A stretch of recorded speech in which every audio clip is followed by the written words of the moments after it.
திரு அருணன் அவர்கள்ட்ட. திரு அருணன், கடந்த முறை அதே போல் காங்கிரஸ் கட்சியிலிருந்து செய்தி தொடர்பாளர் திரு SR இப்ராஹிம் அவர்களும் இணைந்திருக்கிறார். தொடர்ந்து நம்முடைய பத்திரிகையாளர் திரு கோட்டிஷன் அவர்களும் இணைந்திருக்கிறார். நான் அருணன்ட்ட நான் திரும்ப வர்றேன். நான் திரு இப்ராஹிம், கடந்த முறை ஹரியானாவில் காங்கிரஸ் வெற்றி பெறும் அப்படின்னு கருத்து கணிப்பு வந்தது. ஆனால் அங்கே பாஜக வெற்றி பெற்றது. ஸோ அதிலிருந்து ஒரு படிப்பினை கற்றுக்கொண்டிருந்தால் கூட இந்த முறை இந்தியா கூட்டணி காங்கிரஸ் வென்றிருக்கும். காங்கிரஸ் எதையுமே கற்றுக்கலையா? காங்கிரஸ் எதையுமே கற்றுக்கல அப்படின்னு இருந்தால் இன்றைக்கு ஜார்க்கண்டோடைய வெற்றி என்பது காங்கிரஸுக்கு சாத்தியமாயிருக்காது. காங்கிரஸுடைய வெற்றி என்பது ஆரம்ப காலகட்டங்களிலேயே ஒரு வியூகத்தை வகுத்துட்டாங்க. இந்தியா கூட்டணி என்னும் ஒரு வியூகம். அந்த கூட்டணியில் எல்லா கட்சியுமே தெளிவாக இன்றைக்கு வரைக்கும் எந்த சலசலப்பும் இல்லாமல் இந்தியா கூட்டணி வலுப்பெறும் செயலில் தான் இன்றைக்கி மேற்கொண்டுட்டு வராங்க, களமும் கண்டுட்டு இருக்கிறாங்க. ஆனால் இன்றைக்கு மகாராஷ்டிராவுடைய தேர்தல் என்பது, இந்த மகாராஷ்டிரா தேர்தல் எது மாதிரியாக தேர்தல் நடந்திருக்கிறது, அதே நேரத்தில் இந்த தேர்தல் எதை உணர்த்துகிறது, காங்கிரஸ் எதை மறுபரிசீலனை செய்ய வேண்டும் என்று ஒரு 3 கோணத்தில் நம்ம இதை பிரித்து பார்க்கலாம். முதல் கோணம் என்பது காங்கிரஸ் கட்சி, இதை தாண்டி அங்கே இருக்கக்கூடிய பிராந்திய கட்சிகள் இன்றைக்கு என்ன நடந்திருக்கிறது. அங்கே கடைசியாக இருந்த ஏக்நாத் ஷிண்டே அவர்களுடைய கட்சி என்பது தெளிவாக மாஜி பெகன் யோஜனா, மாஜி லடுக்கி பெகன் யோஜனான்னு சொல்லிட்டு ஒரு பெண்களுக்கான திட்டத்தை அறிவிக்கிறாங்க. அந்த திட்டம் 1500 ரூபா அந்த திட்டம் அறிவிக்கப்படுகிறது. அது ஆகஸ்ட் 17ஆம் தேதி அமல்படுத்தப்படுகிறது. ஆகஸ்ட் 15ஆம் தேதியே தேர்தலுடைய தேதி அறிவிக்கப்படுகிறது.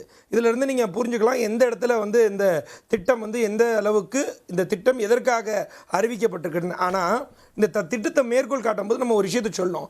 இவர்கள் தான் ரெவடி கல்ச்சர் என்று சொன்னாங்க இந்த திட்டத்தை கொடுக்கும் போது. இதற்கு முன்னாடியே நம்ம பேசியிருக்கோம், பிச்சை காசு என்று சொல்லியிருக்கிறார்கள். பல இடங்களில் 1000 ரூபா 2000 ரூபா கொடுப்பது எல்லாமே தவறு, இது இலவசங்களை வைத்து மக்களை வஞ்சிக்கிறார்கள் அப்படின்னு சொல்லிட்டு இந்திய நாட்டு பிரதமர் பிரச்சாரங்கள் மேற்கொண்டிருக்காரு. அபகரிக்க பார்க்கிறார்கள் என்றெல்லாம் உச்சநீதிமன்றத்தில் வழக்கெல்லாம் இலவசங்களுக்கு எதிராக கொண்டு போயிருக்கிறாங்க பாஜக கட்சி. ஆனால் இந்த முறை 1500 ரூபா இந்த யோஜனா இந்த திட்டத்தின் கீழே கொண்டு வந்திருக்கிறாங்க. வெற்றி பெற்று விட்டால் 2200 ரூபா 2100 ரூபா சொல்லி ஏக்நாத் ஷிண்டே அறிவித்திருக்கிறார். ஆமாம், 2100 ரூபா ஆக்குவேன்னு சொல்லியிருக்கிறாரு. இந்த 2100 ரூபாவில் கிட்டத்தட்ட 2,34,00,000 பெண்கள் வாக்காளர்கள் இதன் மூலியமாக பயனடைகிறார்கள். கிட்டத்தட்ட 50% அந்த மாநிலத்தில் ஒரு பெரிய சிம்பத்தி இருந்தது. ஒரே நிமிஷம், நம்முடைய பாஜக தரப்பிலிருந்து மாநில துணைத் தலைவர் திரு நாராயண திருப்பதி அவர்கள் இணைந்திருக்க நிகழ்ச்சிக்கு அவரை வரவேற்கிறேன். திரு இப்ராஹிம், இதெல்லாம் தாண்டி அந்த மாநிலத்தில் கட்சிகளை உடைச்சிட்டாங்கன்ற ஒரு கோபம் இருந்தது. நாடாளுமன்ற தேர்தலில் வெளிப்பட்டது. தேர்தலுக்கு சில மாதங்களுக்கு முன்பு அனௌன்ஸ் பண்ண இந்த திட்டத்தால் வெற்றி முழுசா மாறிடுச்சுன்னு சொல்ல போறீங்களா? இல்லை, இங்கே பாருங்க, ஒரு சிம்பத்தி கால்குலேஷனை நம்ம எப்படி பார்க்கலாம் அப்படின்னு கேட்டிங்கன்னா, ஏக்நாத் ஷிண்டே அவர்களிடமிருந்து கட்சியை பிரிச்சுட்டாங்க. கிட்டத்தட்ட 2.5 ஆண்டு காலம் ஆட்சியை நடத்தி விட்டார். சரியா? நடத்தினதுக்கு பின்பாக இன்னைக்கு உத்தவ் தாக்கரேக்கு அதே நிலைமை, அதே செல்வாக்கு இருக்கிறதா என்றால் இன்றைக்கு அதை மறுபரிசீலனை செய்யக்கூடிய அளவில் இன்றைக்கு சிவசேனா, உத்தவ் தாக்கரேயோட சிவசேனா கட்சி இருக்கிறது. 1. 2வது, தேசியவாத காங்கிரஸை அஜித் பவாரிடம் பிரித்தாங்க. இந்த மாநிலத்தில் அரசியல் என்பது பிரித்தாலும் சூழ்ச்சி பாஜக தெளிவாக செய்து அதன் மூலியமாக வெற்றி பெற்றதாக ஒரு பார்வை.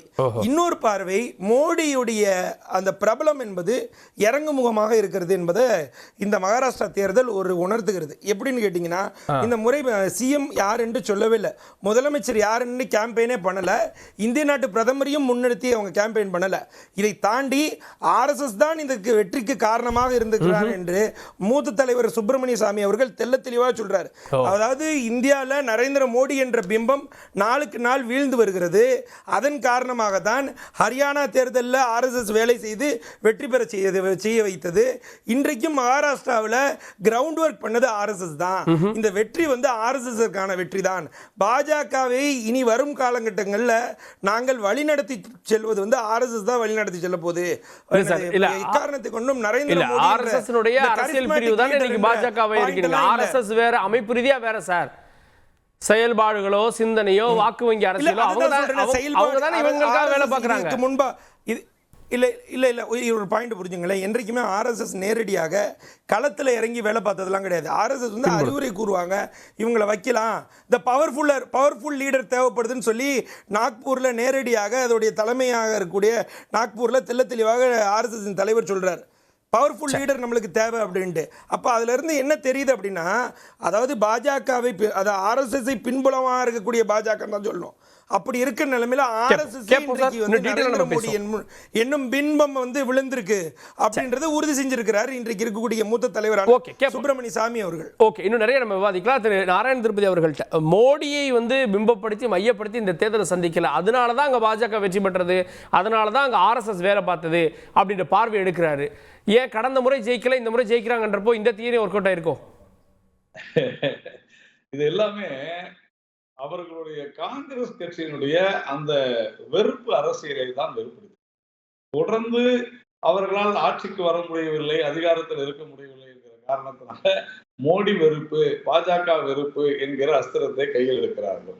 முதல்ல மோடி வந்த பொழுது அவர்கள் ஆர்எஸ்எஸ்ஸே இல்லைன்னாங்க. இப்போ நான் ஒரு விஷயம் தெளிவா சொல்றேன், நாங்கள் அனைவருமே ஆர்எஸ்எஸ் பிள்ளைகள் தான். ஆர்எஸ்எஸ் தான் எங்கள் தாய் அமைப்பு, அதுல எந்த சந்தேகமும் இல்லை. ஆர்எஸ்எஸ் ஐயா அருணன் இருக்கார், அவர்களோட ஒரு கிட்டத்தட்ட 10 வருஷம் முன்னாடி சொன்னேன் இன்னொரு தொலைக்காட்சியில, உங்களை ஆர்எஸ்எஸ் பின்னால் இருந்து இயக்குகிறதா இல்லையான்னு கேட்டாரு. இல்லைன்னு சொன்னேன். இல்லையா இல்லைங்க, முன்னால் இருந்து இயக்குவது ஆர்எஸ்எஸ் தான் அப்படின்னு ஐயா நான் சொன்னேன். இது இன்னும் அவர் ஞாபகம் வச்சிருப்பாரு. அதனால இதுல ஆர்எஸ்எஸ் வேறு பிஜேபி வேறுன்றதுலாம் கிடையாது. சும்மா திருப்பி அதையே நம்ம பேசுறது. தேர்தல் முடிவுக்கு அப்புறம் ஆர்எஸ்எஸ் தலைவருடைய பல கருத்துக்கள் யாரை குறி வச்சதுன்னு நம்ம தனி டிபேட் எடுத்தோம். அஜித் பவாரை பிரிச்சிருக்க தேவையில்லைன்றது ஆர்எஸ்எஸ் தலைவர் சொன்ன கருத்து தானே. தேவையில்லாம ஒரு கட்சி உடைச்சிட்டாங்க. என்ன சொல்றீங்க? என்ன சொல்றீங்க? இல்ல, தேர்தல் முடிவுக்கு அப்புறம், நாடாளுமன்ற தேர்தல் முடிவுக்கு அப்புறம் ஆர்எஸ்எஸ் தலைவருடைய பல கருத்துக்கள் யாரை மையப்படுத்தியதா இருந்தது? மோடிக்கு எதிராக பேசுறாரா? அதெல்லாம் ஒண்ணு இல்ல. மிஸ் இன்டர்பிரேட் பண்ணலாம். விவாதம் எவ்வளவு வேணாலும் போடலாம். பாருங்களேன், நம்ம விவாதங்கள்ல பாதி பொழுதுபோக நடக்கிறதுதான் நான் உறுதியா இருக்கிறேன். ஏன்னா இது மிஸ்இன்டர்பிரேஷன் தான், முழுக்க மிஸ்இன்டர்பிரேஷன் தான்.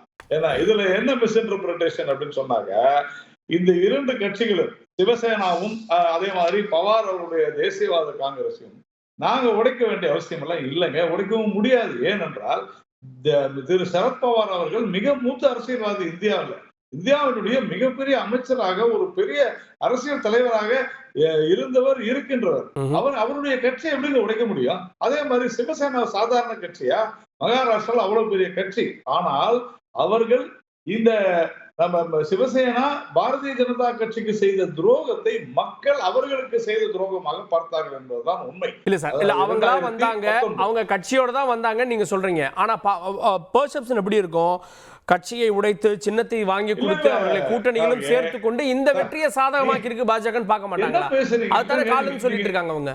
இல்லங்க, நீங்க என்ன பேசுறீங்கன்னு புரிஞ்சுக்கிட்டு பேசுங்க தயவு செஞ்சு. கடந்த முறை 2019ஆம் ஆண்டு நடந்த தேர்தலில் மக்கள் வாக்களித்தது பாரதிய ஜனதா சிவசேனா கூட்டணிக்கு. ஆனால் பாரதிய ஜனதா கட்சி ஆட்சிக்கு வர வேண்டும் என்று மக்கள் வாக்களித்தார்கள்.